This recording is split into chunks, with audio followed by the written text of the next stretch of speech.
So, this is a best of one game coming down here, and it is going to be between a Zerg and a Terran. Now, let me explain why I freaked out a little bit on stream, and I was like, whoa, it's a Zerg versus a Terran, and that's because CPU is spawning up in the top right-hand position. He plays for Alien Invasion, and on the loading screen, he actually loaded in as random.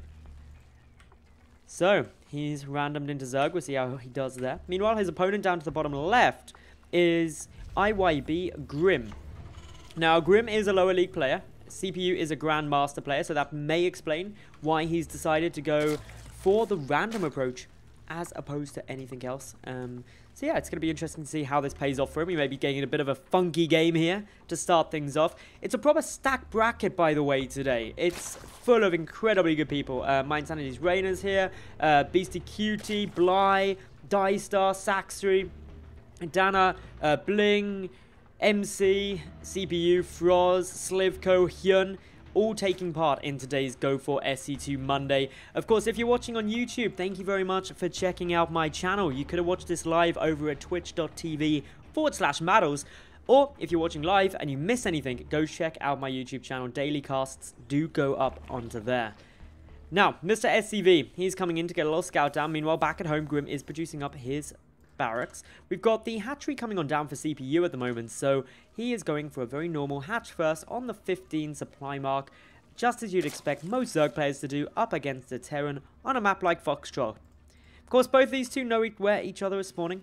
Unlike when it was originally released into the ladder pool, Foxtrot is now a force cross-spawns map, and that means that it's pretty nice and easy to work out where your opponent's going to be. The rush distance isn't particularly quick, so you don't have to panic too much about craziness going on. There are a few sweet little spots that you can go about hiding proxy 2 axes or say an 8 racks Reaper rush or something along those kind of lines, but CPU, he seems pretty confident with what he's doing at the moment. That gas came up before the pool, it's already finished on up. His hatchery nearly completed too, and CPU, he's just going along a plain normal path of just being somewhat greedy.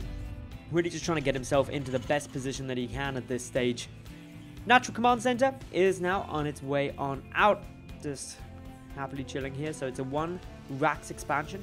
Second barracks going to be following this up. Still no gas at the moment coming down from Grim. Meanwhile, CPU, he's got that double queen production started up, ready to begin the injecting. His gas income coming through nicely, which is going to allow him to start up Zergling speed shortly. It'll be interesting to see whether he keeps the drones in gas after starting speed. On the one hand, you can, as we see CPU doing, and that's going to allow him to get out things like a Baneling Nest sooner, potentially get a fair amount of aggression on early game. Alternatively, he could have pulled them just using speed to keep map control and then allow him to get into a better economic standpoint. So the first gas now being taken by Grim. Note that's quite a late gas, but that's allowed him to get this natural command center out a heck of a lot sooner. The concern is always going to be this Baneling Nest though. CPU clearly gearing up, ready to get in a position where he can put on a lot of pain very, very quickly. What has he got planned? Is he going to be pumping out a lot of lings? Is he going to be going for a big Baneling bust? Well, for the moment, he's just droning. The lava not yet popping from these first injects. That could be the moment where we see the big Zergling flood, though. Speed is just over half done. The first few lings already on their way through. There's the lava injects, finishing on up. CPU has got enough minerals in order to produce quite a few more lings, and there we go, 16 now in production. This is going to be a very aggressive opening from the Alien Invasion player. Grim, he's got a bunker back at home. He hasn't really seen much, just playing it safe for the moment. Knows that his opponent is in a much higher league than he is, and potentially just wants to be playing this careful to make sure nothing bad happens unexpectedly or too soon. So, just checking where we get any kind of neat little plays coming on down by, but more lings still coming on out. They're rallying across the map. The first few Banelings should get morphing in shortly. Waiting for CPU to start the Bane train.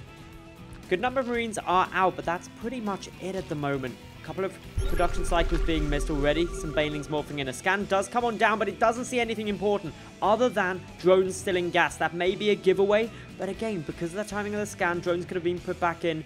No sign yet of these Banelings or these Zerglings.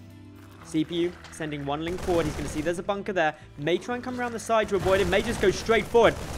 Those Banelings come tumbling on through. A lot of the Marines getting caught early on.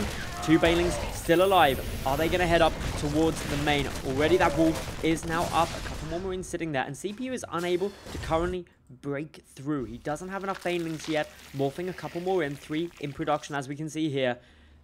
Gotta be careful, and he's gonna need a couple more in order to get through this supply depot. The one Marauder at the front gonna be critically important to try and soak up some of that baneling damage, but not if he comes running out into the Zerglings. He could die for nothing. Doesn't even get that baneling. Unfortunate there for Grim. I like the thought process trying to pick those banelings off, but it's not gonna be enough. Few SCVs going to get killed. He knows that he's in a dangerous position. The banelings ready to waddle on forward. The first detonation comes on through. The rest come tumbling by, but no. They didn't all go at once, which allowed these SCVs and mules to heal up and repair up that supply depot, keeping the wall intact. CPU a little bit sloppy there. He's going to have to come for round number 3 now if he wants to break that position. He's already killed off 9 workers. Behind this, 20 more lings coming through, as well as 3 additional drones. The banelings, though, where are they? There's only 133 gas in the bank. Second gas coming on through now for CPU. He's bringing more of those Zerglings across. His opponent is getting quite contained, but the wall still stands. That's the important part of this equation. Making sure you've got that wall off in a good, strong position is always going to be critical to make sure that you can hold this. The 3 barracks are going to be helping. Note that Stim is finished as well, although you're going to have to use that conservatively, but it will help with splitting. However, CPU, he doesn't seem to be getting ready to gear up much more for a push yet. He's instead starting up his lair, adding in a 3rd gas, despite having all of these Zerglings. 65 of them are chilling here at the moment, waiting to probably harass into this 3rd, maybe wait for Grim to get a little bit more confident. Supplies are 75 to 50 as we approach the 10-minute mark in this game. 3rd gas has now been taken. We still see, well, actually we get a lot of banelings come morphing in. That's really the big thing here. 12 on their way through. No additional Zerglings yet. The lair is just over half complete for the moment.